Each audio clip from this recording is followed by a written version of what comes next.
What if I told you that the richest man who ever lived was not a tech billionaire, not a European king, but an African emperor from the 14th century? His wealth was so vast that historians still struggle to calculate it today. His name was Mansa Musa, and his riches once shook the world. Mansa Musa ruled the Mali Empire, located in West Africa, during the early 1300s. At its height, Mali was one of the largest and most powerful empires on Earth, stretching across vast lands rich in natural resources.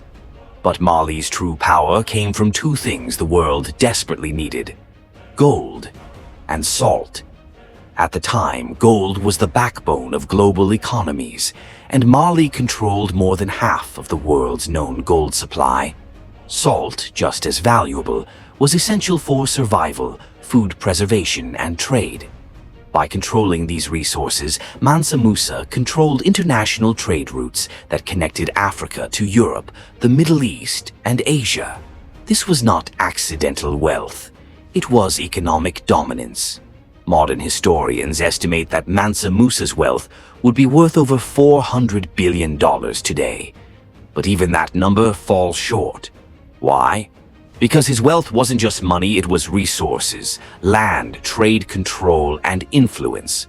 Simply put, there has never been anyone like him. In the year 1324, Mansa Musa set out on a religious pilgrimage to Mecca. But this was no ordinary journey. He traveled with over 60,000 people, thousands of soldiers, servants and officials, and hundreds of camels, each carrying loads of pure gold. As he passed through cities like Cairo, he gave away gold generously to the poor, to traders, to rulers.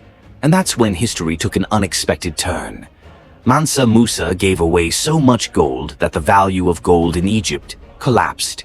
Prices rose, markets became unstable. The effects lasted for years. So much gold entered circulation that it permanently damaged local economies. To this day, Mansa Musa remains the only individual in history known to have crashed economies simply by being generous. News of Mansa Musa spread across continents. European mapmakers began drawing Africa differently. On medieval maps, Mansa Musa was often shown seated on a throne, holding a massive nugget of gold. Africa was no longer ignored. The world had taken notice. But Mansa Musa's greatest legacy was not his wealth. It was what he did with it. He invested heavily in education, architecture, and religion. Under his rule, cities like Timbuktu became global centers of learning. Scholars traveled from across the Islamic world to study law, mathematics, astronomy, and literature. Africa was not just wealthy, it was educated. After Mansa Musa's death, the Mali Empire slowly declined. But his legacy remains undeniable. He shattered the myth that Africa was poor or undeveloped before colonization. Mansa Musa proved that Africa once stood at the very center of global civilization. Mansa Musa was not just the richest man who ever lived. He was a symbol of power, wisdom, and African greatness.